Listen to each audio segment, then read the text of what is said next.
All right, welcome everyone to a presidential debate special of the Don Lemon Show. Good evening. We're so happy that you're here. This is a special edition of our show, and you just watched it. Donald Trump and the Vice President Kamala Harris met face to face for the first time in perhaps the single most pivotal presidential debate in American history. We have so much to discuss, and I'm grateful to be joined by a fantastic panel here. Melanie Campbell is the president of the National Coalition on Black Civic Participation and the host of tomorrow's the Black Women's Roundtable at the Congressional Black Caucus.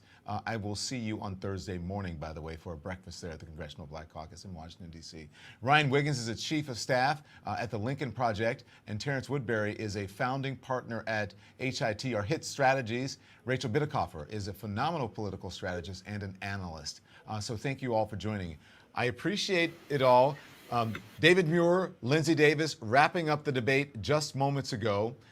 It is interesting to gauge and watch the public's reaction via social media. Now I want to know what you experts think. So Rachel, as someone who is a strategist, and you're watching with a critical eye, what did you think of this debate? Yeah, and as a political scientist that studies these things, I've watched a lot of debate footage, especially historical debate footage. So I agree with Stuart Stevens of the Lincoln Project. He says this probably is going to come down as one of the strongest debate performances we've seen for a very, very long time. And then strategically, it was everything I ever wanted. I wanted her to come out and you can't debate Donald Trump. You can't have substantive conversation about policy. You know that. And so the mission for me strategically was to put him on defense and bring out all of his warts to refresh the American population as to what they'd be buying with that purchase. And she just could not have done any better. So I'm feeling very good about that performance tonight. Yeah, Ryan, I'm going to go to you. I want to hear what you think, but Melanie, you need to unmute so that we can talk with you. Ryan, what did you think of it? You know, I thought that it was a great performance by Kamala Harris. I feel like, she had to come in, and her assignment tonight was to, one, define herself with the people who did not know a whole lot about her, and two, was to come in and win over the middle. And that was what both of them needed to do tonight. And there was no way that Trump did that. I mean, Trump did Trump, and she did an incredible job of baiting him into, showing people exactly who he was. Melanie? I especially liked the part, though, when she was talking about the rally. And she invited people to watch the rally, invited them to see the real, unscripted, unprepped Donald Trump. And I thought that was brilliant. Melanie? I thought... first of all, Don, thank you for inviting me to this conversation. I feel she won tonight. I'll start with that. And I think one of the key things, body language says a whole lot. And her body language was strong. And she was talking to the American people, because there's a room with no people in it. And so she spent a lot of time focusing and making the case of why she should become the next president of the United States of America.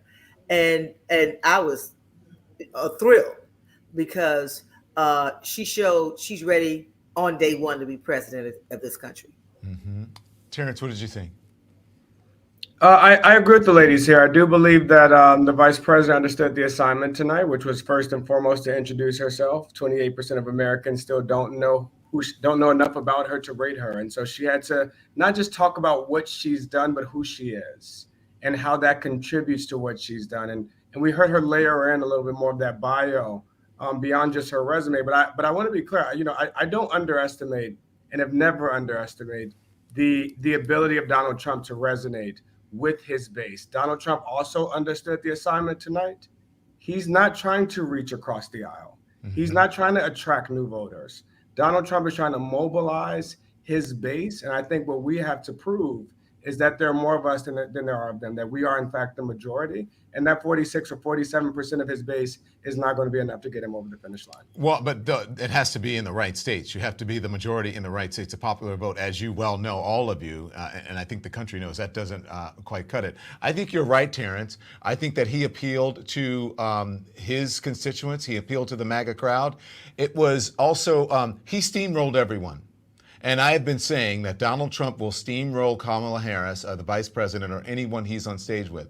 He steamrolled them. He talked through over the moderators. He talked over Kamala Harris. And this was what I'm wondering about. They would tell Kamala Harris, the moderators, okay, you're done, you're finished, thank you very much. Donald Trump would start talking, and then they would open up his mic and they would let him talk. What were they doing? Why? As someone who has moderated a debate, I don't understand what the control room was doing by opening up his mic and the moderators for allowing him to speak. Can someone make it make sense? Can you make it make sense, Rachel? I mean, here's the thing. Yes, there is that asymmetry, but when I can always tell a political scientist, not my party hat, my analytic hat, if a debate was decently moderated. And how you can tell is that both sides find things to gripe about, right? So Democrats were definitely tuned into exactly what you're pointing out. But Rachel, let me tell you this. According to the New York Times, he spoke about 8 to 10 minutes more than she did. Yes. But on the other side, the scandal is that the fact checkers fact checked him over and over and over and did not fact check her, right? So, at the end of the day, I thought the moderators did good. I don't know that I could moderate a debate with Donald Trump and not have him get away with his steamroll effects. But I will say strategically, Don, this has always been the truth. And it's really hard for us to accept because we think we're so great and that people love us so much that they're going to vote for us. The truth of the matter is Americans have an amnesia about Donald Trump, and they needed a full dosing of the real Donald Trump because the last debate, they were fixated on Joe Biden, right? So now they got to remember what it was like to live with him in the White House. And it was a really good reminder. Mm-hmm. Ryan, do you think Kamala Harris needed to project strength? She's walking a tightrope. She also didn't want to come off as the angry black woman, right? And she needed to get her points across, her policies across, without spending the entire time fact-checking Donald Trump and discussing how much he's lying, because she could have done that the entire time. Do you think she did a good job in walking that tightrope? I really think she did. I mean, one of the things I really liked about her style tonight is she was talking to the American people. She was engaging with them. It was not, I mean, at Lincoln, we were all together tonight and we were talking about, the difference between 2016 and this debate, because you had two different women on stage. And I think she did a much better job of being relatable than Hillary Clinton did in 2016. I think she did a much better job of bringing herself down to where the American people are and understanding what, is really concerning to them. And she did a brilliant job of highlighting the problems that we would see again if Trump was president again. And like I said, she did one of the things I thought was wonderful is she triggered him a lot. I mean, she knew exactly where his buttons were. And that's an interesting thing to see. I mean, a professional politician shouldn't be able to be triggered. And she started talking about rallies. I mean, he said, rally size. She came in with that, and he got completely off message and had to defend himself in a narcissistic way. So she allowed us to see who he really is, despite what his handlers were trying to get him to do tonight. They wanted a calm, happy Trump, and they got sad, angry Trump. Melanie, all it took to unnerve him was for her to talk about, Wharton and numbers. And when she started talking about crowd sizes, that really got under his skin initially and threw him off of his game. He is really sensitive about that. He actually said that the vice president and her campaign were bussing in all of those tens of thousands of people who were at the rally. It make sense to me. I don't understand how. Do they have that much money? I would imagine that they do, but I don't see that many buses at those campaign rallies. Don, I would tell you, it just reminded me of what President Obama said in his speech at the Democratic convention. This guy is crowd sizes, right? That's what triggered him. And he just flipped off. She baited him and he bought it. It was like, Did he just buy that? He bought it hook, line, and sinker. And and you're right. He never, but he showed who he is. Right? What we see is the real Donald Trump, and he has no substance. And she was bold enough to say in his face, "You lying." She was bold enough to say the kinds of things that needed to be said. She didn't call him by name, but she basically unhinged. What I kept getting on my just like personal feed of people texting all night was like, he's unhinged. It's crazy. It's crazy. Is he going? He never got it together, and it went right back to that ego. That I'll stop there. But Don, because the thing about the crowd size is, and I thought that this was masterful. I was a competitive debater at Morehouse, and there's a rhythm and a pattern to these things. And it wasn't just that she brought up the crowd sizes; it's that she brought it up on the very first immigration question. That right on his strongest point, right when he is ready to start delivering his death blow, that she threw him off on rallies. And literally the moderator came back and threw the immigration question at him, and he said, "No, wait, because I have to talk about the rallies." Mm-hmm. And I knew right there, she got him off, right? And then as he started to go into the craziness of eating cats and of immigrants eating cats and dogs, that she took that moment of him getting off script and then pivoted back to, do you hear how crazy this is? And this is why even his generals say that he is a disgrace, that he is unqualified. And that really threw him off, Terrance. Let me just say, and I'll let you finish. When she mentioned that really ticked him off. I fired all of those people. He fired all of those people. Some of them left on their own accord. That's right? Exactly. And he remember his entire thing about, I know and I hire only the best people. If you know and hire only the best people, why are you having to fire so many of them? Terrance, continue, please. And the best people are now calling you a disgrace and telling and reminding the American people why you're unqualified. But along with, poking at him, setting the traps that he walked into and kind of knocking him off his balance there, she also reminded people of what I think is the greatest threat of Donald Trump, and that is the violence. She reminded people of very fine people on both sides of Charlottesville. She reminded folks of stand back and stand by. And then what she did that I thought was so important was not just remind them of the violence from the past, but remind them of the promise he's making about the future, the bloodbath if he doesn't win. Yep. And that is what I think the American people need to be reminded of in this debate, and she nailed that. I want you guys to respond to some of the things that they said, and I'm going to play some of it. But do you believe that he came off as a bully? And how do you think women are going to feel about that? How did women feel about that watching it, Ryan? I thought, especially toward the end, when he was making comments about potential sexual favors, and he told her to be quiet. Shocking. Did he say? Hang on. I hate to cut you off, right? I hate to be Donald Trump. Fine. But tell me if you heard it right. Did he say something about her putting out? Is that what? Yes. Okay. That is what he said. Okay. He said that, and he told her to be quiet. I wanted to ask you about that. He said, "Quiet, please." Yeah, quiet, please. Yeah. I mean, I don't know. I think that what he did there was show America his disdain for women.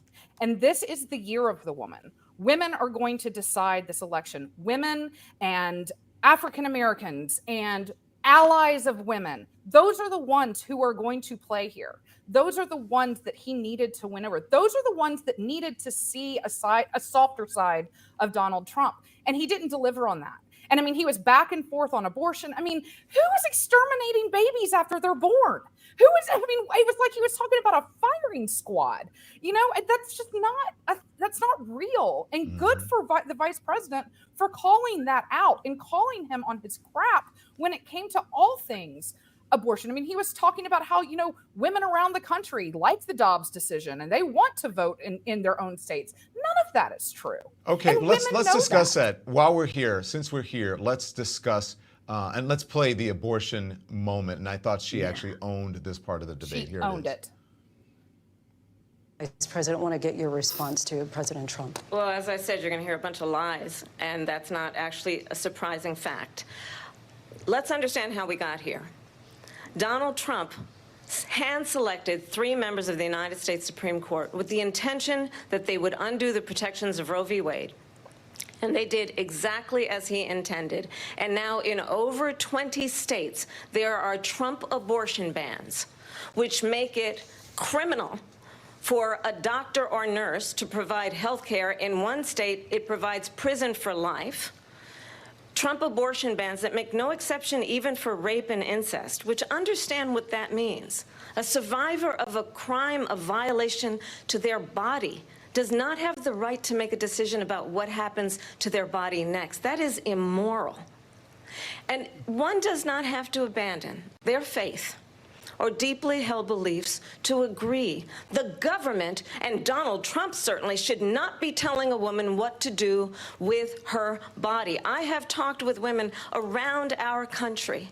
You want to talk about this is what people wanted?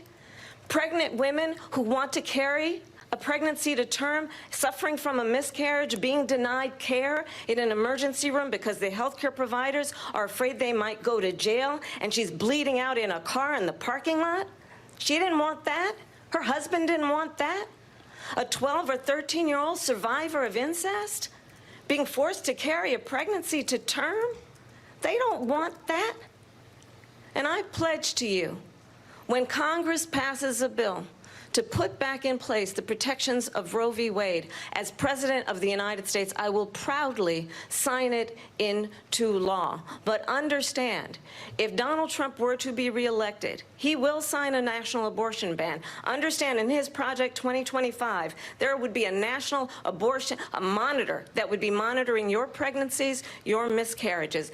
I think the American people believe that certain freedoms, in particular the freedom to make decisions about one's own body, should not be made by the government. Thank you. Terrance, you do focus groups, right? That's masterful. And you're going to have that. You're going to listen to that. You're going to have some evidence about how that went over with the American people tomorrow, right? How do you think it landed? You know, in some ways, though, even the way that we analyze and commentate on these debates and these moments speaks to the sexism that's kind of built into it, right? And one example of that is the over focus on strength as the metric here, and the other metric that the American people are turned to when they make these decisions is empathy. And that is what I think the vice president expressed there, was a command and an understanding of the issue, but an empathy for how it's affecting people. That this isn't just a policy. This isn't just a matter of 50 plus 1 votes in the chamber, that there are people that are affected by this, families that are affected by this. And I think that she was able to connect and deliver that there to the women in these battleground states that are going to determine the outcome of this election. Mm-hmm. Melanie, this next soundbite I'm going to play, I'm going to come to you after we listen to it. This is Lindsay Davis of ABC News questioning Donald Trump on why he talks about questions her blackness. Here it is. President, you recently said of Vice President Harris, quote, Sorry. I didn't know she was black until a number of years ago when she happened to turn black, and now she wants to be known as black. I want to ask a bigger picture question here tonight. Why do you believe it's appropriate to weigh in on the racial identity of your opponent? I don't, and I don't care. I don't care what she is. I don't care. You make a big deal out of something, I couldn't care less. Whatever she wants to be is okay with me. But those were your words, so I'm asking. I don't know. I mean, all I can say is I read where she was not black, that she put out, and I'll say that. And then I read that she was black, and that's okay. Either one was okay with me. That's up to her. Wow, I missed that. Wait. I was going to say, before I get to you, Melanie, Terrance, you didn't hear that? Wow, I missed that. Did you catch that, Melanie? Yes, I did. And he also said something about sorority. So he just fired up Divine Nine just a little bit more. But yeah, he, to me, he really didn't want to own what he had said because he was waffling all over the place. But then tried to be sneaky about still talking about She said she was black, and then she did not. But she's not going to fall for that, and black people are not going to fall for that. Let me just say it from a black woman's perspective. Nobody's falling for that. You just reminded us of the kind of racist that you really are, and so I think it's going to, at least in the black community, I would just say it's just a reminder of just where his head is and the games that he continues to play around that. And she didn't take the bait either. Rachel, what did you think of that she put out? Because he obviously wanted to get that in. That was strategic. And he goes, she put out, I'll say that. Basically, he's calling her a certain word. Do you know what I'm saying? And he wanted the American people, and he wanted his people to know that, to hear that. Oh, definitely. He was slut shaming her. I mean, we're very sorry. I wasn't sure if it was me. Okay. Look, yeah, no, I mean, here's the Sorry, thing Rachel. is, it's okay. Rachel, it's you. I mean, it's easy to say, well, he's just reaching out to his base, right? But like, he cannot win without the swing independent vote in the burbs, dude. This election will be decided in the burbs of Detroit, the burbs of Philly, the burbs of, Wisconsin. It's burbs of Phoenix. Okay.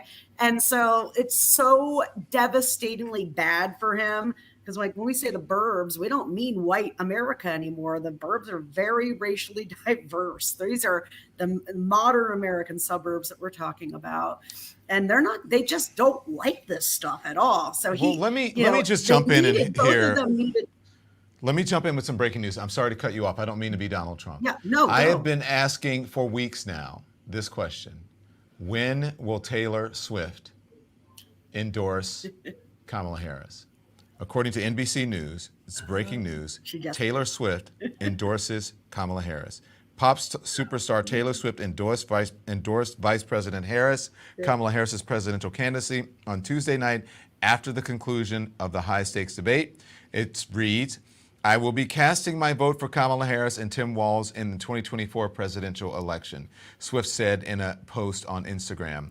"I'm voting for Kamala Harris because she fights for the rights and causes I believe need a warrior to champion them. I think she is a steady-handed, gifted leader, and I believe we can accomplish so much more in this country if we are led by calm and not chaos. I was so heartened and impressed by her selection of running mate Tim Walz, who has been standing up for LGBTQ plus rights, IVF, and a woman's right to her own body for decades. I have done my research, and I have made my choice," the Grammy-winning artist added. "Your research is all yours to do, and the choice is yours to make. I also want to say, especially to first-time voters, remember that in order to vote, you have to be registered. I also find it is much easier to vote early. I'll link where to register and find early voting dates and info in my story." And then it has a copy of her endorsement on the thing. Now, people have been saying, "Oh, Terrance, are you crying? Breaking news." Okay, here's the thing. People have been saying, "Oh, Don, get off of it. I can't believe a 50-year-old man is egging on Taylor Swift to..." But Taylor Swift is an important person in this culture. She is, quite frankly, I hate to call her something, similar, the kind of celebrity as a Michael Jackson in this time, right? A superstar. Does this change things? Who wants to weigh in on this? Does this change anything? What do you think? Can I just say really quick, because this is so important, it does change things, and let me tell you why. 50% of America doesn't vote at all, okay? Doesn't vote at all. Most Americans watch no news, no information. So you have, and the algorithms, like they don't have a common media environment like I grew up with, and Don, you grew up. I'm sure all of us saw in the 80s, the 90s, and now we have this internet period where everything is really segmented and nichey, right? So that there's no opportunity to hit these first time, especially non-registered Taylor Swift fans without having to spend big money to do it through digital targeting, which is still going to be ineffective. So it is the best thing that you can have happen is having her, especially directing people to register, to check those deadlines and to be aware, because most people don't even know how to register to vote. And they're shocked to find out you have to do it well in advance of the election. And again, let me just repeat to breaking news. What I have been saying for weeks now and wondering aloud and asking, Taylor Swift endorses Kamala Harris. If you don't believe me, go look at her Instagram. She says she's the kind of leader that she believes that can move this country forward. Taylor Swift endorses Kamala Harris. Listen, let me just be, I just want to be clear about the impact of that Instagram. 283 million followers. 208. Kamala Harris has 18 million followers. Taylor Swift has 283 million. At best, there were 60 million people watching that debate tonight. At best, Taylor Swift, with one post, just reached 3 times the amount of people as that debate. And they are people that are dedicated, committed, and faithful to her word and her opinion. And they're people that were also most likely not watching that debate tonight. That's it. I think that is absolutely right. And I also think that, I wish she had done it before the debate, because if she had done it before the debate, it would have knocked him off the podium. This is his biggest fear. He did not want Taylor Swift to debate or to endorse. He did not want her presence in this because he knows she is a force, y'all. She is a force. And between that and Beyonce, come on. You're going to put that up against Lee Greenwald? You're going to put that up against Kid Rock? Kid Rock and the Hawk. It's Lee Greenwood, not Lee Greenwald. But listen, let me ask you: when does Beyonce do it? Right? She's already did. She lent her song. She did. Yeah, she hasn't endorsed. But did she endorse? Did she officially endorse? Before the DNC, I thought she did. No, she definitely sent her flowers. Well, I feel like when you write a whole song, it's kind of implied. You're endorsing that, I do think it has been strongly implied. Yes. It's been strongly implied. If we had the ability to put that Taylor Swift tweet up, let's do it. Now, I know there are people in the comment section saying, Don Lemon is a Swiftie. I'm not a Swiftie. I've already told people about that. I think she's very talented, but I'm more of a Whitney and a Michael Jackson. That's just my generation, and an Aretha. But she's a very talented woman, and I really appreciate that she took a stand. She's taking a stand, and she's coming out. And I'm sure she's going to lose some fans. But by the way, Taylor Swift is a billionaire. How much money does she need? She wants to stand up for the right thing. But I'm wondering, I don't know, have you guys been paying attention to this whole thing of Taylor Swift and Patrick Mahomes' wife, Brittany Mahomes? Because Brittany Mahomes is apparently a Trumper and has been responding and liking Donald Trump's tweets. He actually came out and said and supported her, saying, thank you very much. She realizes, by the way, that's Taylor Swift. And she has a cat. A cat lady. For cat ladies and eating cats. Yes. I love it. I love it. Oh my gosh. Unmarried childless cat woman. Yes. She's trolling him. And look, Don, the reality is, what is it? The largest voting bloc, that's the generation she's reaching. And organically, since Kamala Harris's ascension to become the nominee, that's who's registering to vote. That's right. And so those new voters, they're not being polled. I told folks, I said the people that are registering to vote, not waiting on third-party groups, they're doing it on their own. So imagine how many more young people, because they're the largest voting bloc. And, and Terrance, you talk about it all the time. You're my favorite, right? He's an honorary Black Women's Roundtable all day, every day. Don, he's like one of the few brothers we let in the room when we are having our secret conversations. But on the serious tip, she will impact that group that has the ability to really be the swing vote in a lot of these places. And we talk about independence, but these young people are really a force to be reckoned with if they decide to use that power. So here's the thing, and I want to, because there are people who are watching us who stayed up late to watch us, and I want to acknowledge them. It's our subscribers. And I thank you so much for watching, subscribers. There are a lot of people. We have a great engagement tonight of people who are watching us in real time. And so thank you, Lemonheads. Thank you, Lemon Nation. I appreciate it. Paris says, Taylor won't suffer losing followers. Let's see. A. Mosley says, Taylor Swift's endorsement was brilliant timing right after the debate. Joanne Jabez says, game over. Kristen Thompson gives me some cat emojis and says, cats for Harris. Kleiber says, boom, just trolled Vance. So Vince says something about Mahomes unfollowed him. I have no idea what they're talking about. So listen, it's interesting to be talking about a pop star's endorsement, but I feel vindicated because I've been asking everyone, and now I feel vindicated. There is a poll that we have up in the chat, and it says, how important is the Taylor Swift endorsement? How important is the Taylor Swift endorsement? Not important at all, not too important, pretty important. That's what we have up. Okay, so here's what I want to talk about. I want to go back. Wait, before you leave Taylor Swift, John, can I make one more point here? All right, you Swiftie. Go ahead, Terrance. Because Taylor Swift has always had a bit of a poetic metaphor way to her, right? And I something tells me that the cat lady, that the photo with the cat is as much a nod to cat ladies as it is to the Access Hollywood video of 2006. Yeah. Oh, and I think when you see all those cats, that doesn't say cats for Harris. Yeah, but you can say it. We're on streaming. You could say pussy, and I actually said pussy on when I was in traditional television. So we got the grab him by the pussy. Grab back.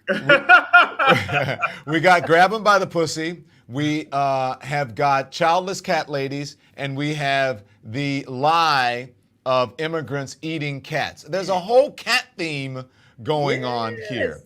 But let's get on an obsession. Yeah. It's getting weird. You forgot the on there. Yes. It's getting weird. That's it. That's it. Let's go on, and I want to talk about some of the business that I want to discuss here, because I want to talk. Lindsay Davis is questioning Kamala Harris for switching many of her policy positions over the years, and this whole idea about and clarifying what she means by "my values have not changed." I want to know what you guys think about her answer. Here is what she said. President Harris, in your last run for president, you said you wanted to ban fracking. Now you don't. You wanted mandatory government buyback programs for assault weapons. Now your campaign says you don't. You supported decriminalizing border crossings. Now you're taking a harder line. I know you say that your values have not changed. So then why have so many of your policy positions changed? So my values have not changed, and I'm going to discuss at least every point that you've made. But in particular, let's talk about fracking because we're here in Pennsylvania. I made that very clear in 2020. I will not ban fracking. I have not banned fracking as Vice President of the United States. And in fact, I was the tie-breaking vote on the Inflation Reduction Act, which opened new leases for fracking. My position is that we have got to invest in diverse sources of energy so we reduce our reliance on foreign oil. We have had the largest increase in domestic oil production in history because of an approach that recognizes that we cannot over-rely on foreign oil. As it relates to my values, let me tell you, I grew up a middle-class kid raised by a hardworking mother who worked and saved and was able to buy our first home when I was a teenager. The values I bring to the importance of home ownership, knowing not everybody got handed $400 million on a silver platter and then filed bankruptcy 6 times, is a value that I bring to my work to say we are going to work with the private sector and home builders to increase by 3 million homes by the end of my first term. My work that is related to having a friend when I was in high school who was sexually assaulted by her stepfather. And my focus then on protecting women and children from violent crime is based on a value that is deeply grounded in the importance of standing up for those who are most vulnerable. My work that is about protecting Social Security and Medicare is based on long-standing work that I have done, protecting seniors from scams. My values have not changed. And what is important is that there is a president who actually brings values and a perspective that is about lifting people up and not beating people down and name calling. The true measure of the leader is the leader who actually understands the strength is not in beating people down, it's in lifting people up. I intend to be that president. How'd she do with that, Rachel?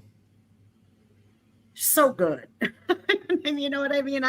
Here's the thing. You run in a primary, especially when you're to the Senate, from senator from a state like California, which is very one-sided, right? It would be the same as running a candidate from a very strong red state. And there are things that are not, when you're fighting for a nomination, it's all in this policy details, and you get very boxed in on policy, and everybody triangulates to the center. It's not special to Kamala Harris, and it certainly is to me, interesting that they highlighted it with her, but not with Trump, given how many things he's flip-flopped on. Right? I mean, if it's clearly somebody who doesn't have values, it's Donald Trump. So I thought she did a really great job without getting defensive. And this is really the issue I was afraid she would get hung up on, because our tendency is, when we're questioned, is to get into wonky explanation, which is very defensively oriented. And she didn't. She didn't take the time to go through why she's changed this and that. She picked the one thing that's most salient and most easy to digest, I think, for swing voters, which is the fracking topic, and use that to kind of pivot. So it was just very brilliantly handled. We have all been listening to this bizarre migrant cat story, in which you mentioned it a little bit earlier, Terrance, coming out of, is it Springfield, Ohio? It's coming out of Ohio, right? And according to the authorities there, it's not true. The police department, the city manager, which David Muir mentioned. Here's the moment when I was shocked that he actually brought this up. There were people on conservative media wondering aloud about bringing up, and they thought it was a good idea for him to bring up these people who were allegedly eating cats. It was wrong. But here it is, in a national debate. Watch, presidential debate. In Springfield, they're eating the dogs, the people that came in. They're eating the cats. They're eating the pets of the people that live there. And this is what's happening in our country, and it's a shame. As far as rallies are concerned, as far as the reason they go is they like what I say. They want to bring our country back. They want to make America great again. It's a very simple phrase, make America great again. She's destroying this country, and if she becomes president, this country doesn't have a chance of success. Not only success, we'll end up being Venezuela on steroids. I just want to clarify here. You bring up Springfield, Ohio, and ABC News did reach out to the city manager there. He told us there have been no credible reports of specific claims of pets being harmed, injured, or abused by individuals within the immigrant community. Well, I've seen people on television. Let me just say here, this is the people on television say my dog was taken and used for food. So maybe he said that, and maybe that's a good thing to say for a city manager. I'm not taking this from but television. But the people I'm on taking television it from the city saying manager. their dog was eaten by the people that went there. Oh, my God. Again, the Springfield city manager says there's no evidence of that. Vice We'll President Harris, out. I'll let you respond to the rest of what you've heard. How embarrassing. Terrance, since you brought it up, I'll let you respond. How embarrassing is that? How do you think that's going to go over in focus groups? Honestly, man, I'm going to finish right where I started, because unfortunately I have to jump here. The first thing I said was that Donald Trump understood his assignment and he spoke to his base. I'm not surprised he brought up eating cats and dogs, because to your point, Don, that's what conservative radio is talking about. I'm not surprised that he brought up trans kids during a question about inflation, because that's what conservative radio is talking about. I'm not surprised by the fact that he said Nancy Pelosi a half a dozen times, because she's the lowest rated politician in a Republican universe. He spoke to his base. At one point, Don, he even went as far as to say, I don't know if you all caught this, when she kept poking him about how dictators belittle him. And at one point he said, they respect your president. They respect they being the dictators respect your president. He wasn't talking to us. He was talking to a rally audience. Yes, but Terrance, let me jump in. Did you catch when he said Viktor Orban is a respected leader and a strong man? It's wild, Don. I mean, for some reason, he still thinks that he can win this race with just his base, that he does need to reach to the middle. He's never gotten above 47% in any election that his name has appeared on the ballot. And he shows no effort in doing that in this election. And we saw that with this debate performance all the way down to bringing up eating cats and dogs. He's talking to his base. They are certainly with him, but I do not know if the folks in the suburbs that Rachel talked about are going to be able to follow that message. Well, Terrance, I understand you said you have to jump, right? You got to get up early and do some work. Yeah, so if you have to jump. We still got to go get this lady elected president. Terrance Woodbury, we appreciate you joining us. You have a great evening. Come back anytime. And I'd love to see what comes out of your focus group and the work that you're going to start early in the morning. Thank you so much, sir. Okay, thank you so much for joining. Let's continue on here and discuss. Let's pick up where he left off, and let's see. This is going to be for you, Melanie. The vice president had to remind Donald Trump who he was running against because apparently he has forgotten, or he is longing for Joe Biden to come back into this race. Here it is. He is Biden. You know, she's trying to get away from Biden. I don't know the gentleman, she says. She is Biden. The worst inflation we've ever had, a horrible economy because inflation has made it so bad, and she can't get away with that. Thank you. Your time is up. I want to respond to that, though. I want to just respond briefly. Clearly, I am not Joe Biden, and I am certainly not Donald Trump. And what I do offer is a new generation of leadership for our country, one who believes in what is possible, one who brings a sense of optimism about what we can do instead of always disparaging the American people.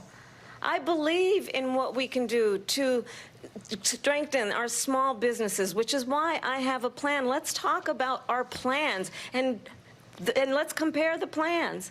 I have a plan to give startup businesses $50,000 tax deduction, to pursue their ambitions, their innovation, their ideas, their hard work. I have a plan, $6,000 for young families for the first year of your child's life, to help you in that most critical stage of your child's development. I have a plan that is about allowing people to be able to pursue what has been fleeting in terms of the American dream by offering a help with down payment of $25,000 down payment assistance for first-time home buyers. That's the kind of conversation, I believe, David, that people really want tonight, as opposed to a conversation that is constantly about belittling and name-calling. Let's turn the page. Vice President and move Harris, forward. thank you. Let's turn to policy. President Let's Trump, turn back we to have policy. to move on. President Trump. Let's turn to policy, She has please. a plan to defund the police. She has a plan to confiscate everybody's gun. President Trump, she we has do a have to plan move to on to not other allow issues. fracking in Pennsylvania or anywhere else. Okay, that's what.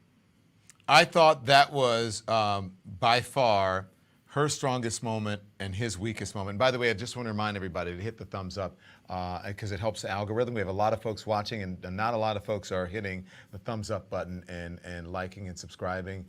We're independent media, and so we depend on the algorithm, and we depend on your generosity. So I thought that was by far his weakest and embarrassing moment, besides the whole pet thing and the whole saying she puts out. I guess there were so many of them. You guys were right, by the way, because now that I'm sitting here absorbing all of this. But Ryan, I thought she was very strong with that. I'm not Joe Biden. I have to remind you of that.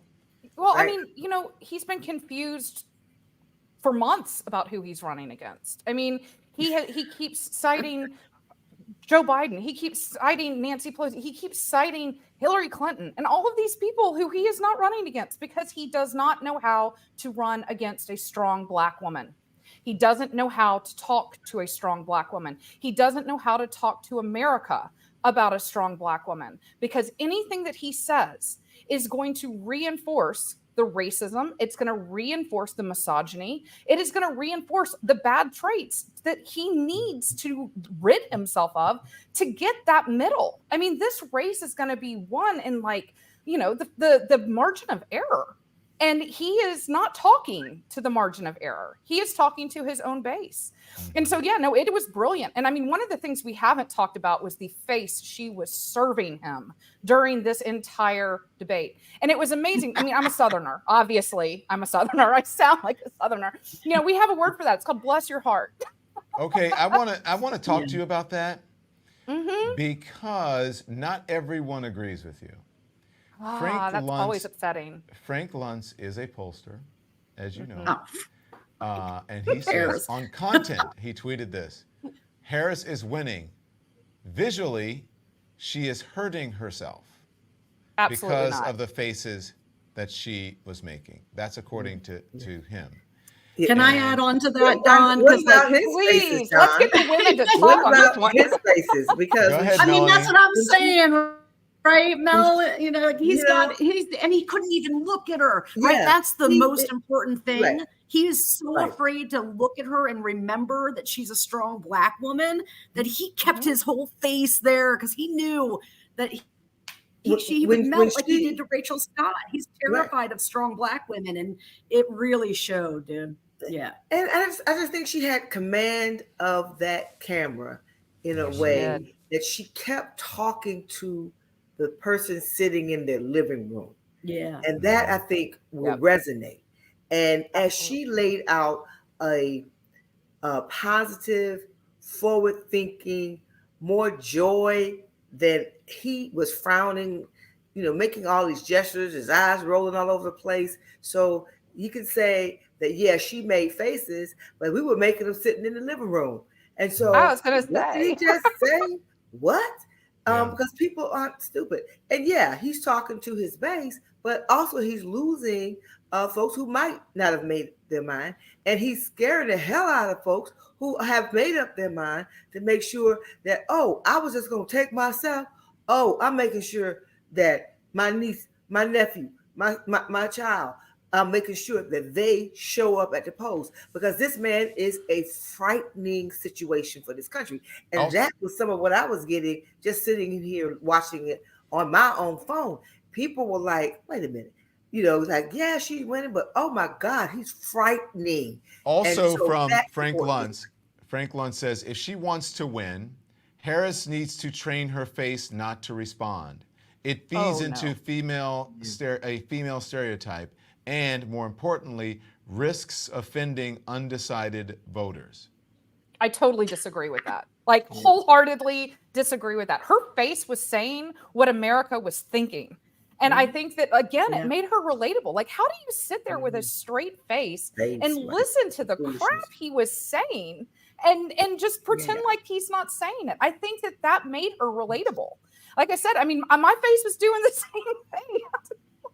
You know who didn't have a facial reaction when this happened? Joe Biden. Okay. And we all saw how great that ended up for him. Like, if someone's sitting next to you saying crazy shit, you have to indicate some kind of response to it. And I didn't think it was over the top. I didn't think it was out of control. I thought it was, it was fine. But you get analysis out of Frank. I mean, it's not that it's impossible to get good analysis from him, but I would say, a lot of it is struggles.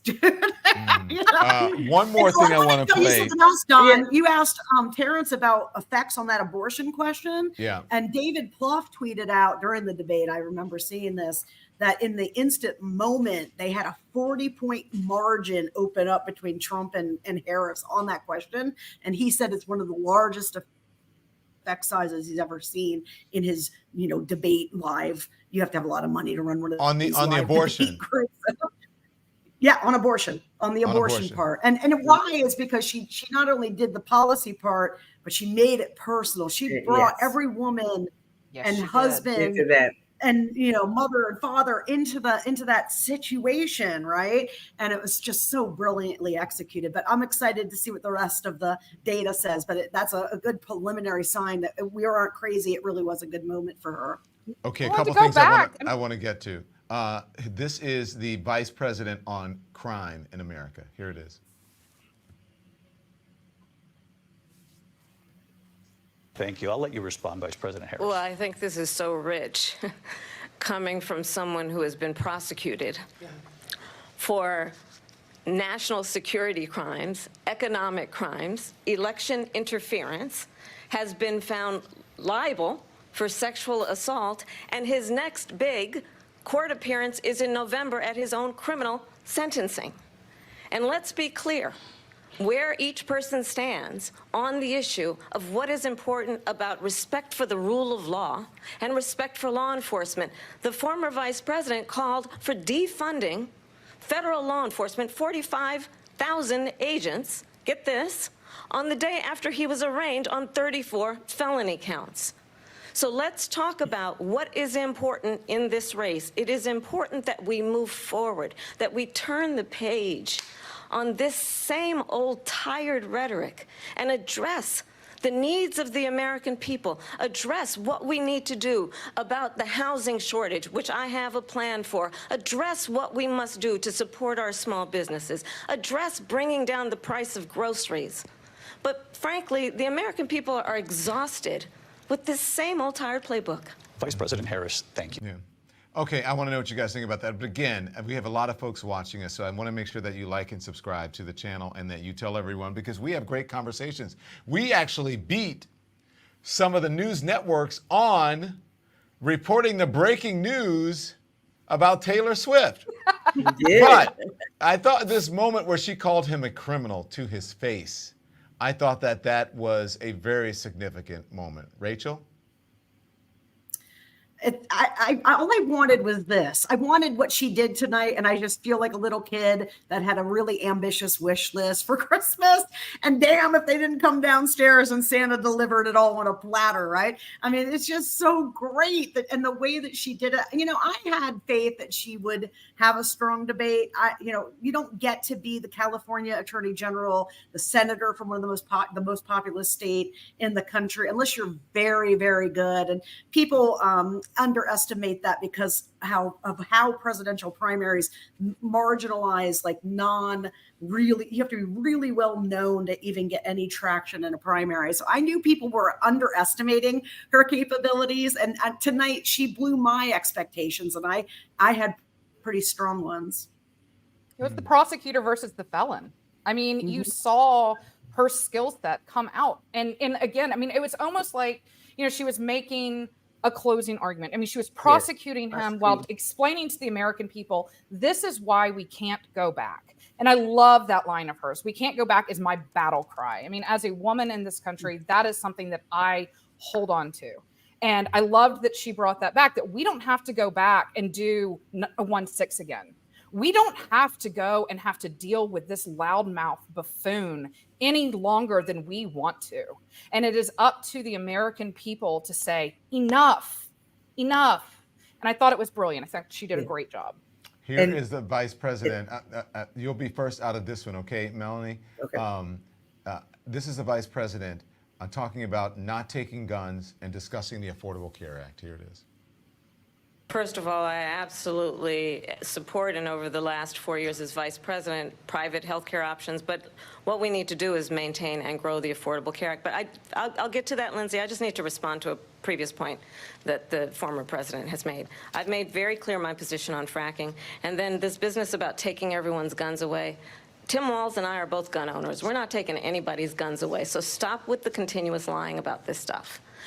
As it relates to the Affordable Care Act, understand, just look at the history to know where people stand. When Donald Trump was president, 60 times he tried to get rid of the Affordable Care Act. 60 times. I was a senator at the time when I will never forget the early morning hours when it was up for a vote in the United States Senate. And the late, great John McCain, who you have disparaged as being, you don't like him, you said at the time, because he got caught. He was an American hero. The late, great John McCain, I will never forget that night, walked onto the Senate floor and said, no, you don't. No, you don't. No, you don't get rid of the Affordable Care Act. You have no plan. And what the Affordable Care Act has done is eliminate the ability of insurance companies to deny people with pre-existing conditions. I don't have to tell the people watching tonight, you remember what that was like? Remember when an insurance company could deny if a child had asthma, if someone was a breast cancer survivor, if a grandparent had diabetes? And thankfully, as I've been vice president, and we over the last 4 years have strengthened the Affordable Care Act, we have allowed for the first time Medicare to negotiate drug prices on behalf of you, the American people. Donald Trump said he was going to allow Medicare to negotiate drug prices. He never did. We did. And now we have capped the cost of insulin at $35 a month. Since I've been vice president, we have capped the cost of prescription medication for seniors at $2,000 a year. And when I am president, we will do that for all people, understanding that the value I bring to this is that access to health care should be a right and not just a privilege of those who can afford it. And the plan has to be to strengthen the Affordable Care Act, not get rid of it.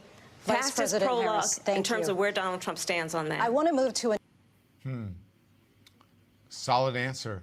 Yes. Melanie, what do you think? And most definitely.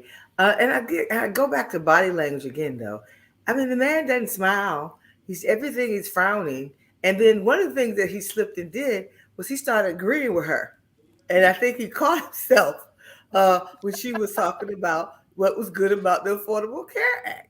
And that reality and his answer, I know you didn't show it, but what I remember about the way he went back to just lying again about everything, and he has no plan, and so he's like, and so at the end of the day, she reminded folks, she was talking to the folks in Arizona and reminding them about how he disrespected Senator McCain and his and all of that. So I think she hit several things, and then she. Back, and if you don't mind, did want to talk about the answer she gave in that last clip. Was she turned right back and talked to the American people about what she was going to do and dealing with those bread and butter issues around food and groceries, those things. And so the things that I know, Don. And sisters, is that's what people are concerned about. Whether you're in rural America or urban America, people, Black women I know are concerned about the cost of groceries because it does matter. Your check's not making it all the way through the month. So she kept weaving in that she was addressing and talking to folks about where they are and addressing those concerns that they have, that she's going to do something about it. The interesting thing for me is that Donald Trump can act with impunity, lie with impunity, I should say, on the stage. He is not bound by facts. He is unburdened by facts, right? He doesn't have to use them. So he can say anything that he wants. He can steamroll people. He can talk over people, and nothing seems to hurt him. My question is, though, considering all of that, do you think that she conducted herself in a way that this will make a difference in the election? Is this going to help her, or will it be a wash, Ryan? I think that most people who watch presidential debates have already made up their mind before they watch the presidential debate, and so they go in there looking for confirmation bias. I think those who were in Trump camp saw Trump strong. I think those in Kamala camp saw Kamala strong. I believe that what she did was she related to the American people. And I very strongly believe that people vote for people that they can see themselves in. And she came out of an ivory tower where Donald Trump never did. I mean, there was a point in time where she was going after him so strongly that I thought he needed a safe word. I mean, she was doing it without yelling. She was doing it without raising her voice. She was doing it with fact and was just, and with eyes. I mean, like I said, that woman looked over at him when she was making a point about what a horrible person he is. I mean, the 1-6 stuff. I mean, he came out against cops. I mean, he said the cops were wrong there for shooting one of his supporters. I mean, that is for a law and order guy, for the guy who is pro cop and is endorsed by the Fraternal Order of Police. That is something. Mm-hmm. Mm-hmm. What do you think, Rachel? Yeah. So here's the good news. Okay. Does this affect the race, you think? Does this have an presidential elections? They don't have as much variability as our analysts and pollsters, especially Nate Silver would like to have you believe, so that you're clicking his thing and reading every day. They're pretty stagnant, right? And what this race did was its fundamentals flipped on its head with the switch, and that was 6 weeks ago. And as soon as that happened, and the party rallied around Harris, and she met the moment so well, like this race that had been advantage Trump all year flipped around and it's advantage Harris. So I don't think it's going to change that. I think we're going to come out of this debate and still be in a scenario, of course, because the Electoral College is a toss-up scenario, but advantage Harris. But what it's going to do, Don, is because of Nate Silver's modeling and his own sole power to move the narrative about analysis, which he alone has, I mean, pretty much alone, him and Cohen and maybe Wasserman have that kind of power, right? That narrative that he started up this week about how she started to lose ground, that's going to get all washed out. And I think we're going to see, it's true that either side will see their side as a winner. That's generally how it is, except for that Biden debate when even we had to concede that he lost. Well, having said that, can I ask you something, Rachel? Can I jump in here? Because I want to ask you about this New York Times Siena polling by Nate Silver's and what he projects and what Nate Silver projects. Do you think they're wrong? Yes. Why is that? Well, I mean, he's not wrong, right? I mean, what he's got is a probabilistic model that he's feeding daily data into. We can bone pick on the data too, because he's using insider polling that you can flood that market and manipulate the outcome, right?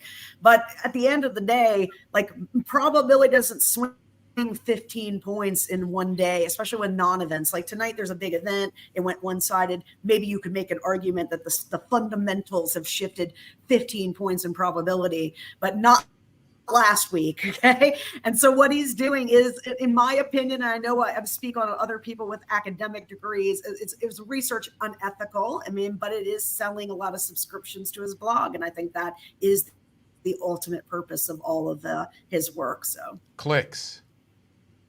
Yeah. Clicks.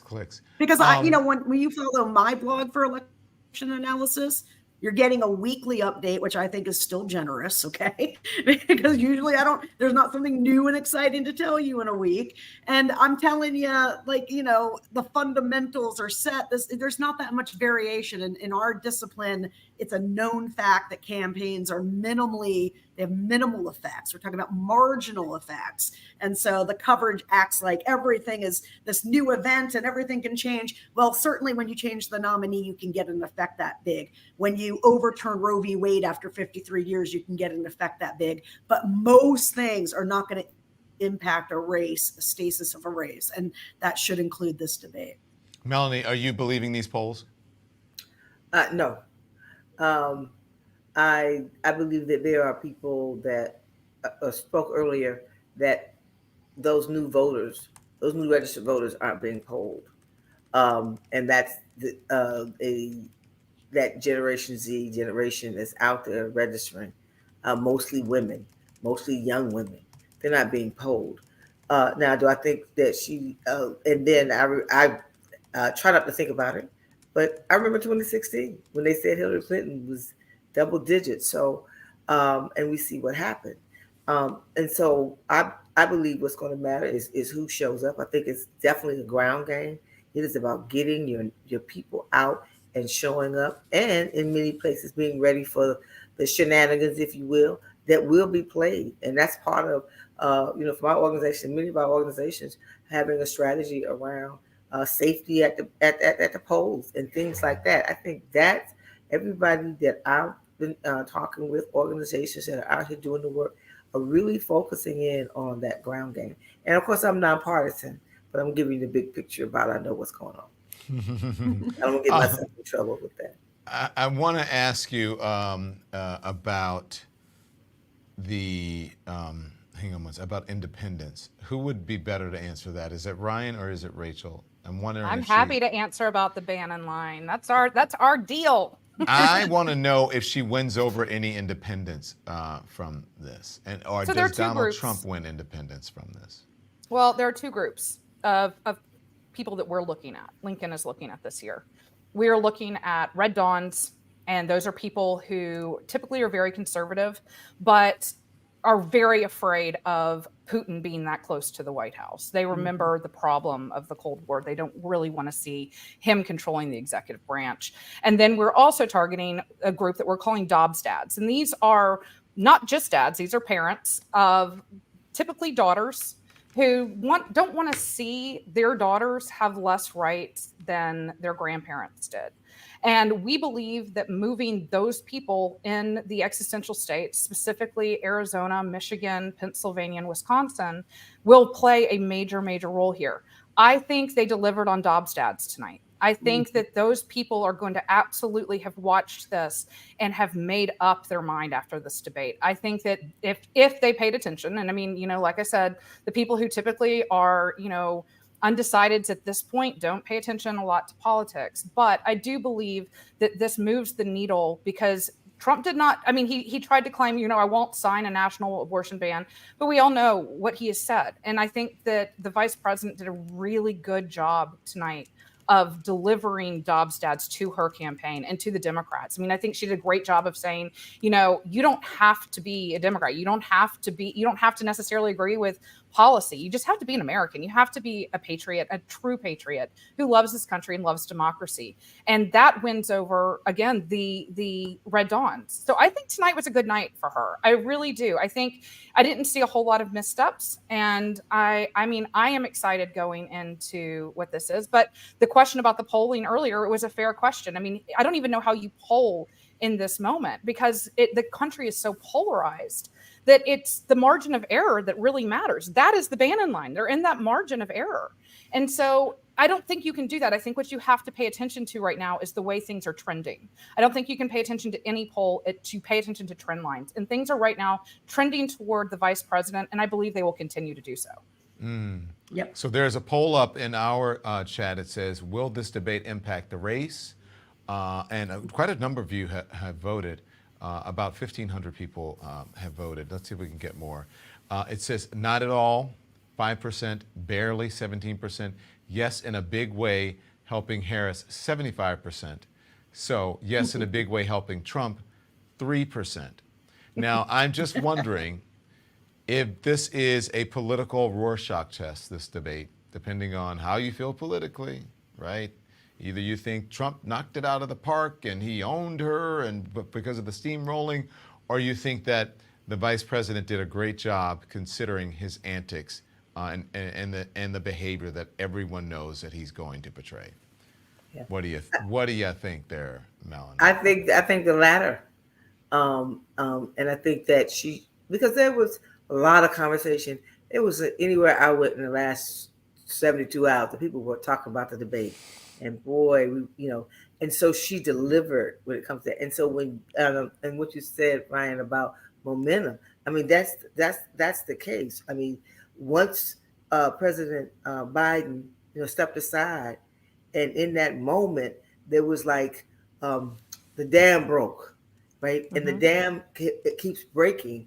And so this tonight was one of those moments. People were concerned that, oh my goodness, not so much that she wouldn't do well, but she did exceptionally well. And so it just continues to show. And what she showed was she is ready to be president.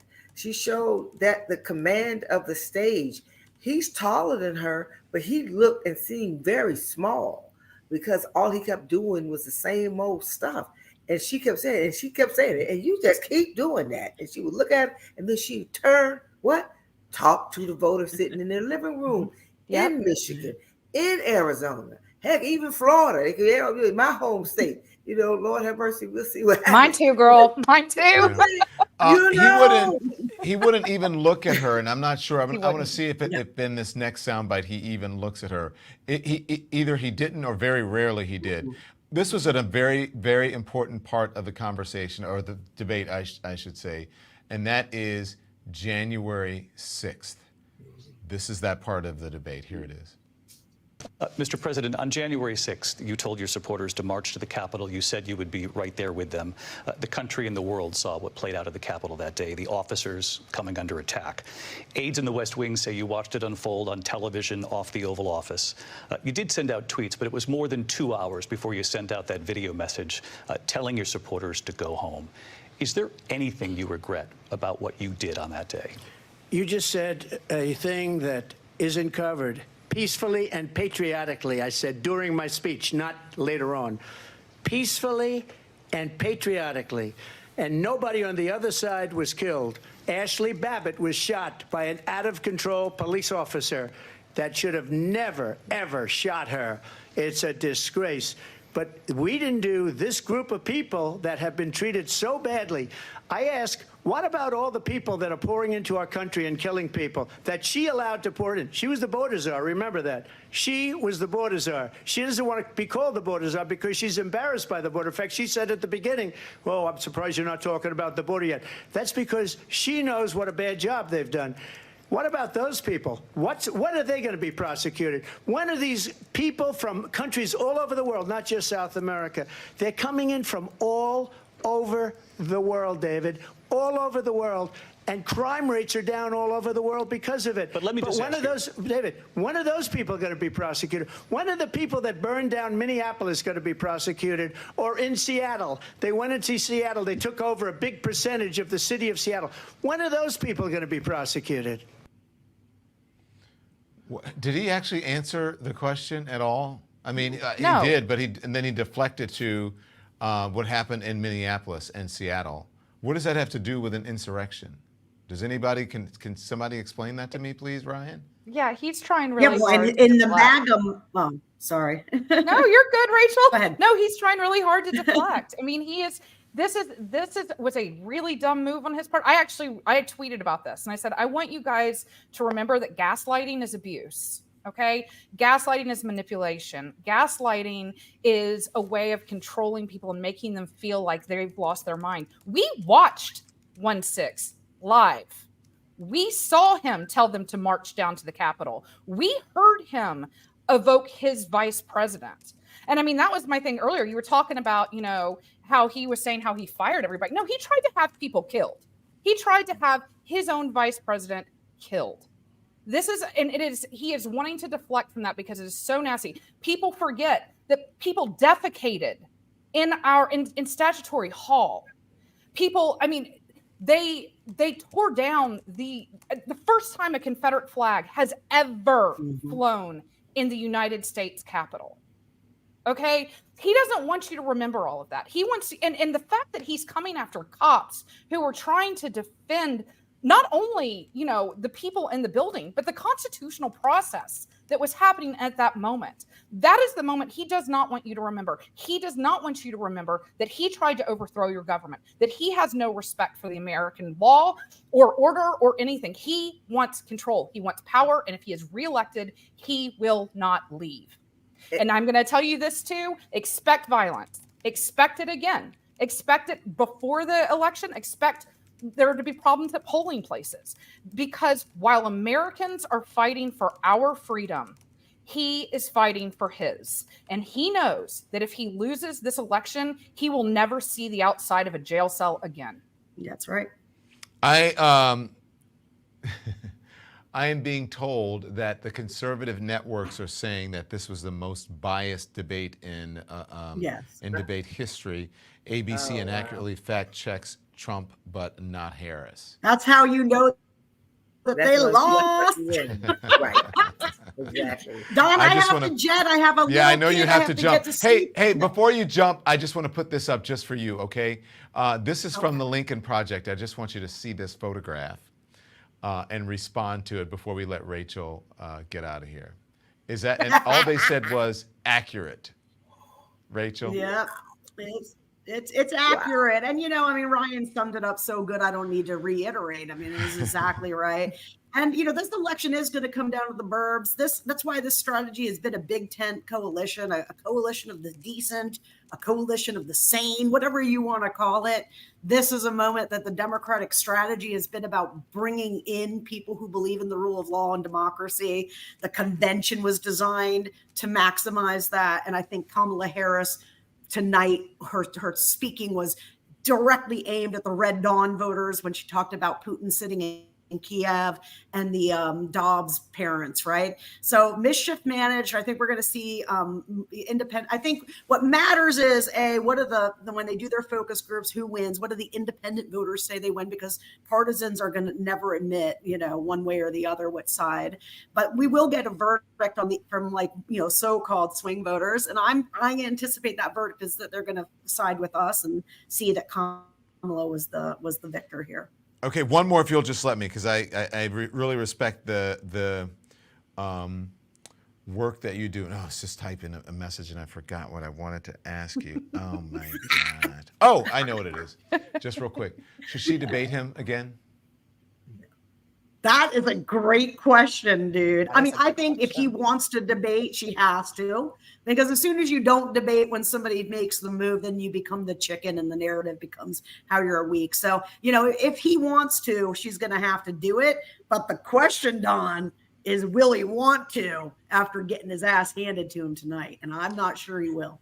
Do you think he didn't want to tonight? You don't think his ego's too big? Rachel, I know you got to go. You don't think his ego's too big to admit that he lost? Because I know he thinks he won.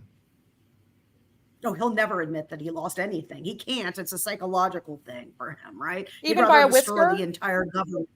Right. he can't do it, Not even so he's never going to admit and that. He'll say it was unfair. Yep. Yeah. He's going to say it's they're unfair. Going to do that. But they're going to live in a world where they're going to see headlines all week about how she whipped his ass. And it may well drive him insane. So it's going to be a great week on the stump for the Don. Yeah. Thank you, Rachel. Go take care of the kitties. Thanks, guys. And everything. I appreciate it. Rachel. I got to get to bed.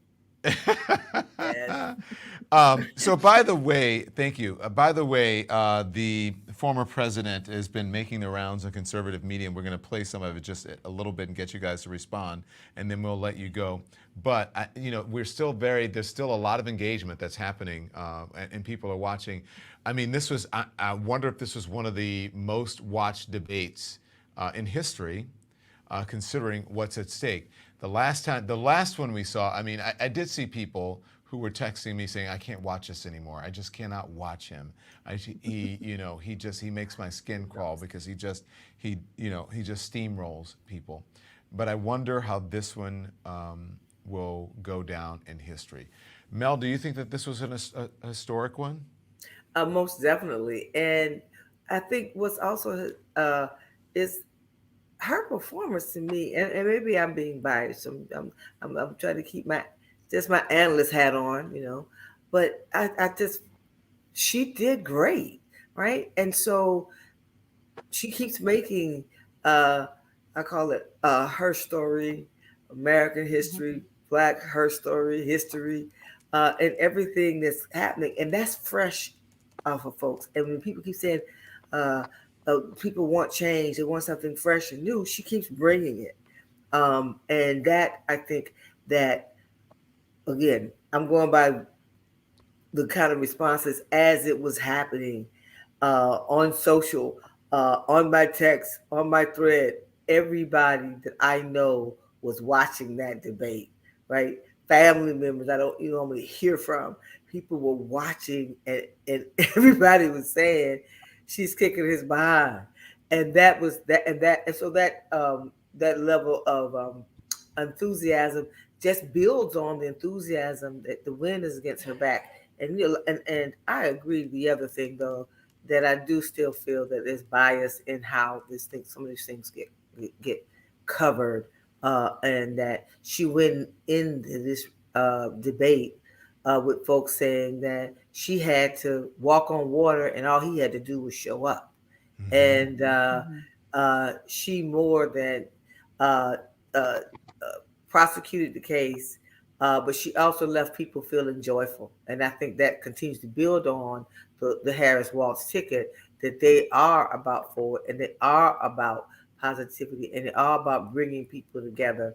And the last thing I'd like to say, Don, is when he talked about January 6th, he also, I felt he was talking to those people. He had a dinner for them at Mar-a-Lago, And he A was gala. I felt he truly was talking to his base in those moments, right? And that's what he was saying. And then because then he brought up racial undertones when he talked about violence in these other cities and the protest, he didn't say Black Lives Matter, but that's what he was talking about. So again, he was talking to his base and letting us know where his head is. So she won. I'm told this is a bit tough to hear, so if we can raise the volume a little bit. This is Donald Trump in the spin room over on Fox News, and from what I hear, it didn't go very well. Let's see if we can hear it. Best debate I've ever personally that I've had. We're getting polls that show 92 to 6, 88 to 11. We're having a lot of great polls that just came out. Polling is full of polls and lots of other polls, but you see the polls. A very important debate. Now she wants to do another one because she got beaten tonight, but I don't know. Why wouldn't you look at her? The polls are indicating that we got 90%. 60%, 72%, 71%, and 89%. Where are you getting these numbers from? Very good. Beyond the polls. I felt very good. I had a good time doing it. I hate to speak about our country so negatively, but that's what happened. They ruined our country. They destroyed our country. So I hope you're all having a good time. And it was a very interesting. Did she get under your? Okay, so he has all these poll numbers. And that where he won, and he hates to speak negatively of the country.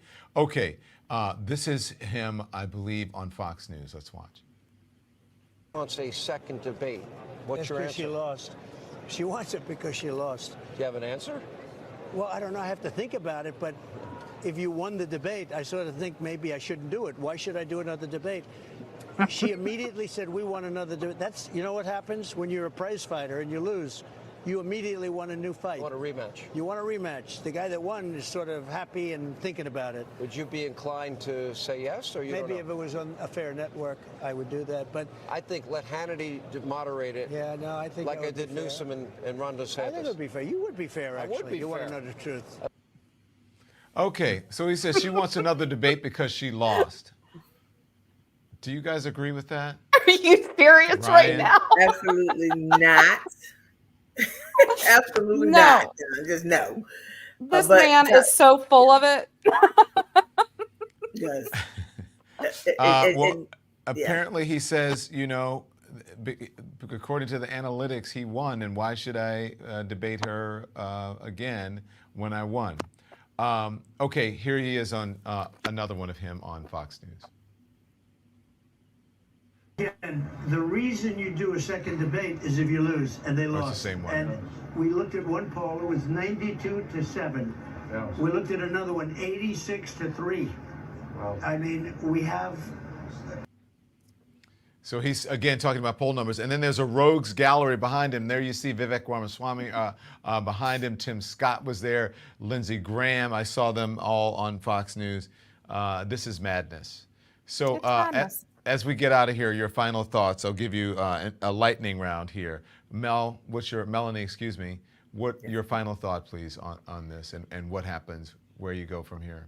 I think my final thought is it's helping to propel her candidacy even further, to motivate not just her base, but those out there who we talk about independent, but also those new voters out there, to say she's a fighter and she'll fight for the people. And then she always says, as a prosecutor, she worked for the people. And I think she spoke to that very eloquently, especially in those moments when she turned to the camera and spoke to the people and asked for them to believe that she would work for them, and made a lot of promises, not platitudes, but promises of what she would do, and she would work hard to address the concerns of the American people. So I think she really won. Ryan? She absolutely won. And, as a woman in this country and as someone who is chief of staff of the Lincoln Project and knows that My organization is the tip of the spear in fighting Donald Trump, and also would be the tip of, the spear when they come after us if he was reelected. This gave me a lot of hope tonight. It gave me, you saw stability. And, America has really, really, really missed stability. We want to go back to paying attention to our kids' soccer games. We want to go back to, worrying about our kids' school assignments. We want to go back to our lives. We elect the people to come to DC to represent us here, not so that we have to babysit them. And what she has shown us here is stability in crisis. She has shown us that she can handle this job, and that she can handle it like an adult without name calling, without, horrible, horrible things said about different races. She is not saying that America is, the worst country in the world right now, like what Donald Trump is saying. We are still the country on the hill. We are the city on the hill. We are still what other countries look to. We are still, the whole world is pulling for America in this election. Well, except for probably Russia. But, the thing is that you've got a woman here who is, one, representing women very well. And as a woman, I'm very proud that she is up there representing women. But the other thing is that she has shown that she can handle it, and that she is going to be an adult, and that she is going to be the president of all Americans, not just the Democrats. Trump is only interested in being the president of his base. Of MAGA, yeah. Ryan Wiggins is the chief of staff at the Lincoln Project. And also with us, Melanie Campbell is the president of the National Coalition of Black Civic Participation, the host of tomorrow's the Black Women's Roundtable at the Congressional Black Caucus. Will you still be there on Thursday, Melanie? Yeah, I'll be there all week. Okay, well, I want you to come to my breakfast at 9 a.m. that I'm hosting on Thursday. I'm doing a roundtable discussion there. So I would definitely be there, and I loved you in New Orleans doing it. Yes. Yes, thank you. I was there at that VP conversation. You did an awesome job. Thank you so much. I appreciate both of you joining us, as well as Terrance Woodbury and Rachel Bitecofer, who had to cut out of here early. It was past their bedtime. Thank you, guys. Thank you, Melanie. Thank you, Ryan. You guys can click off. So subscribers, I appreciate you. Good night. Good night. I appreciate you joining us tonight, Lemonheads, and staying up late. It's really, really important to us. And as you can see, we're in our studio. It's nighttime out the window. I just want to say this. If you guys, hopefully you got your copies. Mine came in the mail today. At least my Tim, my husband, ordered it and said, hey, look what I got. I got a copy of your book in the mail today. I actually listened to the audio of the book last night at midnight so that I would know what I'm talking about when I did interviews today. And I'll be going on the book tour. But I Once Was Lost, My Search for God in America. I understand some of you said you went to Barnes & Noble's and your particular Barnes & Noble's is sold out. Hopefully that is good news for the book. But you can go to your local bookstore. Make sure you get the book, I Once Was Lost. Everything that was discussed, except for fracking. I don't think I dealt with fracking in this book. But everything that was discussed on that debate stage is on here, and it is told through the story of religion and what it's playing in our politics, especially women's reproductive rights, okay? So I Once Was Lost, My Search for God in America. Make sure you buy it. Make sure you hit the like button, the thumbs up, like and subscribe, and get notifications for our whenever we drop an episode and whenever we're going to go live. So thanks everyone for joining. I will see you tomorrow. I'll let you know what time, but it'll be on this BAT station. For sure at 5 o'clock. Our 10 o'clock show may be postponed because I have to do an interview regarding something else, but we will let you know. So thanks for watching. Let me know, keep it coming in the comments, what you thought about the debate. You liked it, you didn't like it, who won, what was your favorite part? I love that you're having conversations in the chat. So thank you so much. See you tomorrow. Have a good night, everybody. Thanks for staying up late with us.